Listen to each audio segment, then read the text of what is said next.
السلام علیکم، میں ہوں عدنان عادل اور آپ دیکھ رہے ہیں میرا ویلاگ۔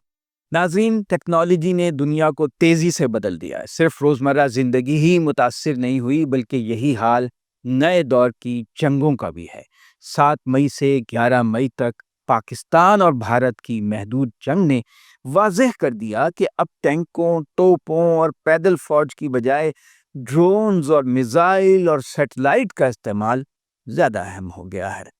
جدید جنگوں کے کئی نئے پہلو اور ہتھیار ہیں، جیسے میزائلوں کی مختلف قسمیں ہیں، ریڈارز ہیں، سیٹلائٹ، سائبر آپریشن، ڈیجیٹل جنگ، الیکٹرو میگنیٹک اسپیکٹرم، جیمنگ وغیرہ۔ لیکن ہم آج خاص طور سے ڈرونز کی بات کرتے ہیں۔ یہ ڈرونز خاصے ڈراؤنے بن چکے ہیں۔ دنیا کے مختلف ملکوں کے درمیان جنگوں اور جھڑپوں میں ڈرونز کا استعمال بہت بڑھتا جا رہا ہے، اور یہی صورتحال ہم نے پاکستان اور بھارت کے درمیان حالیہ جھڑپوں میں بھی دیکھی۔ دونوں اطراف سے بڑے پیمانے پر ڈرونز کا استعمال کیا گیا۔ پاکستان کے لوگوں نے ڈرونز کے استعمال سے متعلق خبریں تو بہت سنی تھی، مگر حالیہ جھڑپوں میں انہوں نے پہلی مرتبہ فضاؤں میں دشمن کے ڈرونز اپنی آنکھوں سے دیکھ لیے۔ آپ اسے لوگوں کی زندہ دلی کہیں یا خطرے سے ناواقفیت، کہ ہمارے لوگ ان ڈرون سے خوف زدہ نہیں ہوئے، بلکہ انہیں ایسے دیکھتے رہے جیسے ان کی طرف کوئی کٹی ہوئی پتنگ آ رہی۔ اس سے پہلے نیٹو افواج اور امریکی فوج پاکستان کے قبائلی علاقوں میں ڈرون سے حملے کرتی تھی، جو امریکہ مخالف گروپوں کے ٹھکانے کو نشانہ بناتی تھی۔ تاہم پاکستان کے سیٹلڈ ایریاز جیسے پنجاب، سندھ، آزاد کشمیر، خیبر پختونخوا کے شہروں پر پہلی مرتبہ دشمن کے ڈرونز لوگوں نے منڈلاتے ہوئے دیکھے، اور کئی مقامات پر ان کے حملوں سے خاصا نقصان بھی ہوا۔ یہ ڈرونز کیا ہوتے ہیں، کیسے کام کرتے ہیں، اور کون کون سے ملک یہ جنگی ڈرونز بنا رہے ہیں، ان کے جنگوں میں استعمال کی تاریخ کیا ہے، آج کی نشست میں ہم اس پر بات کریں گے۔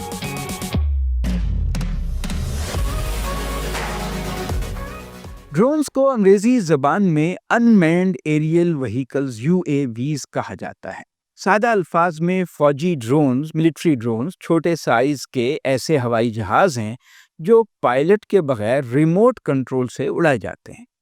ان کا ریڈیو سگنل یا سیٹلائٹ کے ذریعے کنٹرول روم سے رابطہ ہوتا ہے۔ ڈرونز کا استعمال بنیادی طور پر اس لیے کیا جاتا ہے کہ دشمن کے علاقوں میں اپنے فوجی بھیجے بغیر ہدف حاصل کر لیا جائے، چاہے جاسوسی کرنا ہو یا حملہ کرنا۔ ڈرونز کے ذریعے بنیادی طور پر 5 قسم کے اہداف حاصل کیے جا سکتے ہیں۔ ایک تو ان کی مدد سے ویڈیوگرافی کی جاتی ہے کہ اس کے ذریعے دشمن کی تنصیبات، نقل و حرکت کی ریکارڈنگ اور فوٹوگرافی کی جائے۔ بعض ڈرونز میں سینسر لگے ہوتے ہیں جو ڈیٹا اپنے مرکز کو بھیجتے رہتے ہیں، جب تک وہ اڑتا ہے ڈیٹا جمع کرتا رہتا ہے۔ اکثر وہ ہدف کے قریب گر کر تباہ ہو جاتے ہیں، لیکن اپنا کام مکمل کر لیتے ہیں۔ انہیں لوائٹرنگ ڈوم یا خودکش ڈرونز بھی کہا جاتا ہے۔ دوسرے ڈرونز کو میزائلز یا دھماکہ خیز مواد سے لیس کر کے دشمن پر حملہ کیا جاتا ہے۔ اس قسم کے ڈرونز امریکہ اور نیٹو افواج نے پاکستان کے قبائلی علاقوں میں استعمال کیے۔ ڈرونز کا ایک اور کام یہ ہے کہ ان میں ایک مخصوص ٹیکنالوجی فکس کر دی جاتی ہے جو دشمن کے مواصلاتی نظام، کمیونیکیشن سسٹم کو جام کر دیتی ہے۔ اور ان کا چوتھا بڑا کام یہ ہے کہ زمینی فوج کی جب پیش قدمی ہو رہی ہو تو یہ اس سے آگے آگے جاتے ہیں تاکہ پہلے خطرات کا جائزہ لیں اور پھر زمینی فوج آگے بڑھے، پیش قدمی کرے۔ بہت دشوار گزار جو علاقے ہیں وہاں پھنسے ہوئے فوجیوں تک ڈرونز کے ذریعے ادویات اور کھانے پینے کا سامان بھی پہنچایا جا سکتا ہے۔ پاکستان اور بھارت نے حالیہ جو محدود جنگ لڑی اس میں ایک دوسرے کے خلاف ڈرونز استعمال تو کیے، لیکن دونوں ہی ملک اپنے ڈرونز نہیں بناتے۔ دونوں ملکوں نے دوسرے ملکوں سے امپورٹ کیے ہوئے ڈرونز استعمال کیے۔ پاکستان نے چین اور ترکی کے بنائے ہوئے ڈرونز استعمال کیے، اور انڈین فوج جو ہے اس نے اسرائیل کے۔ بھارتی فوج کا دعویٰ ہے کہ پاکستان نے چین کے جو ڈرونز استعمال کیے ان کے نام یہ ہیں، بڑا ٹیکنیکل نام ہے ونگ لونگ 2 اور CH4۔ اس طرح کے نام سب ڈرونز کے بہت ٹیکنیکل سے ہیں. میں سمپل کر کے آپ کو بتاؤں گا کہ یہ جو دونوں ڈرونز ہیں چین کے، یہ جاسوسی کے لیے بھی استعمال کیے جا سکتے ہیں اور ان میں ہتھیار یا میزائل لے جانے کی صلاحیت بھی ہے. وینگ لوم تو زیادہ سے زیادہ 9,000 میٹر کی بلندی تک پرواز کرتا ہے. اس کی رینج 1500 کلومیٹر ہے، اتنی دور تک جا سکتا ہے. یہ 400 کلو گرام تک وزن یا جو بھی ہتھیار ہے، گولہ بارود ہے، وہ لے جا سکتا ہے. دوسرا چینی ڈرون CH-4 یہ 7,500 فٹ بلندی تک پرواز کر لیتا ہے. اس کی رینج بھی 1500 کلومیٹر ہے اور یہ 350 کلو گرام وزن اٹھا سکتا ہے. میزائل ہو، بارود ہو، اس میں آپ لے جا سکتے ہیں. یہ دونوں ڈرونز بڑے جنگی ڈرونز ہیں دنیا کے. اسی طرح پاکستان نے ترکی کے تیار کردہ ڈرونز بھی استعمال کیے. انڈیا کے میڈیا میں بہت احتجاج کیا گیا کہ ترکی نے پاکستان کی مدد کیوں کی، ڈرونز کیوں دیے. اب بھارت کے سیاحوں نے ترکی کا بائیکاٹ کرنے کا اعلان کر دیا کہ ہم مان ہی جائیں گے سیاحت کے لیے.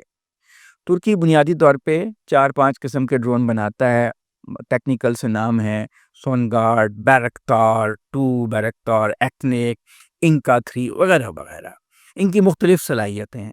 بھارتی فوج نے دعویٰ کیا ہے کہ اس نے زیادہ تر ترکی کے جو ڈرونز تھے پاکستان کی طرف سے استعمال کیے ہوئے، ان کا ملبہ اس کے پاس موجود ہے. یہ جو سونگار ڈرون ہے ترکی کا، یہ 2020 میں اس نے بنایا تھا. یہ چینی ڈرون کی نسبت چھوٹا ہوتا ہے، کم قیمت ہوتی ہے. اس کو ریکارڈنگ کے لیے، جاسوسی کے لیے اور دھماکہ خیز مواد پھینکنے کے لیے بھی استعمال کیا جا سکتا ہے. تاہم اس کی رینج کم ہوتی ہے، تو یہ زیادہ تر دشمن کے سرحدی علاقوں میں ہی کاروائیاں کر سکتا ہے. اس کی رینج 10 کلومیٹر تک ہے اور یہ 45 کلو گرام تک کا مواد اٹھا سکتا ہے اور 400 میٹر کی بلندی تک اوپر تک جا سکتا ہے. دفاعی ماہرین کہتے ہیں کہ ایسے ڈرونز 40 یا 50 کی تعداد میں اکٹھے جھنڈ کی صورت میں اگر اڑائے جائیں تو بہت خطرناک ہوتے ہیں. اسے سوارم موڈ کہا جاتا ہے. یہ بڑی تعداد میں ڈرونز اکٹھے اڑانے سے دشمن کا جو دفاعی نظام ہے اس کو مشکلات سے دوچار کر دیتے ہیں. پاکستان نے اس محدود جنگ میں ایسا ہی کیا. دنیا کے کئی اور ممالک بھی ہیں جو جنگی ڈرونز بناتے ہیں اور استعمال کرتے ہیں، مثلا امریکہ، اسرائیل، روس اور ایران. اس میں خاصی ان کی ایکسپرٹیز ہے، ایک دوسرے سے آگے بڑھنے کی کوشش میں لگے رہتے ہیں. امریکہ کا جو ڈرون سسٹم ہے بہت ایڈوانسڈ ہے، ظاہر ہے. ان کے نام ہے پریڈیٹر، ریپر، گلوبل ہاک وغیرہ، یہ خاصے مشہور ہیں. اور بھی ہیں.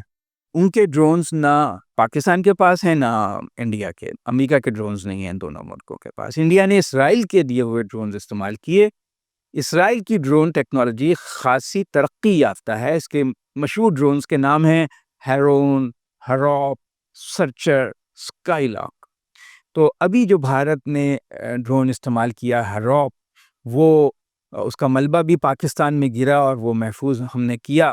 اس میں پہلی بار لیکن ایسا نہیں ہوا کہ یہ جو ڈرون کی اتنی بڑی جو لڑائی ہم نے دیکھی وہ کسی جنگ میں ہوئی ہو.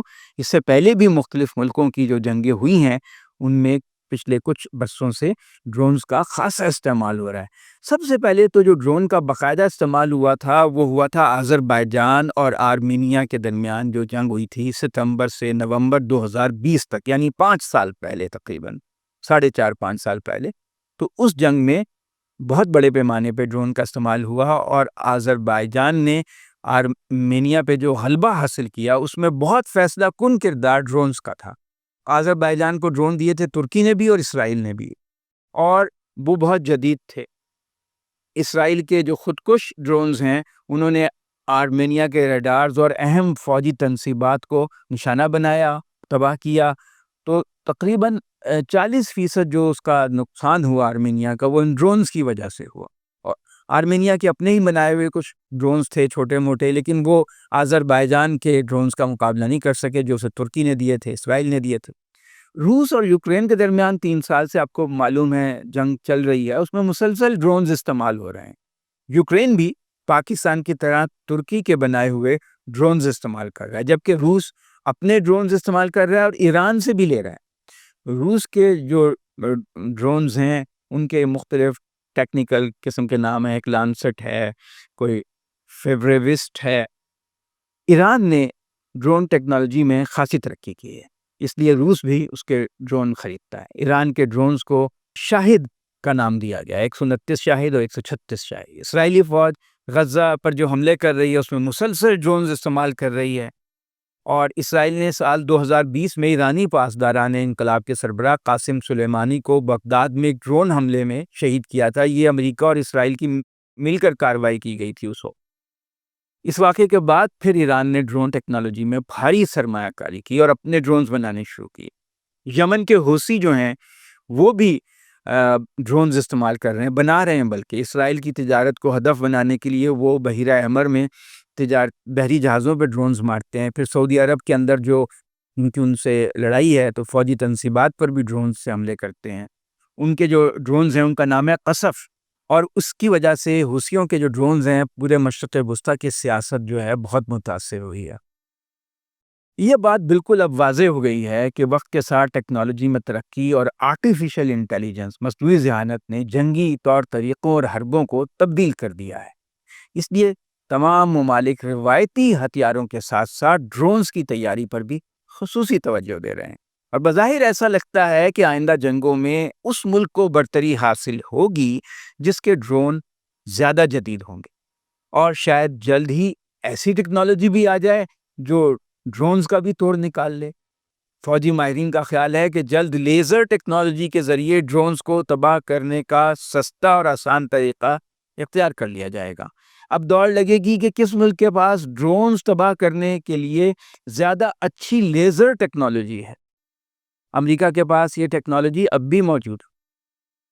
افسوس کی بات یہ ہے کہ جدید ٹیکنالوجی جسے بنیادی طور پر انسان کے فائدے کے لیے استعمال ہونا چاہیے، تباہ کن جنگوں کے لیے استعمال ہونے لگی ہے۔ شکریہ۔ آپ میرے ویلاگ کو سبسکرائب کریں اور بیل آئیکن پریس کریں تاکہ اگلے ویلاگ کا نوٹیفیکیشن آپ کو مل جائے گا۔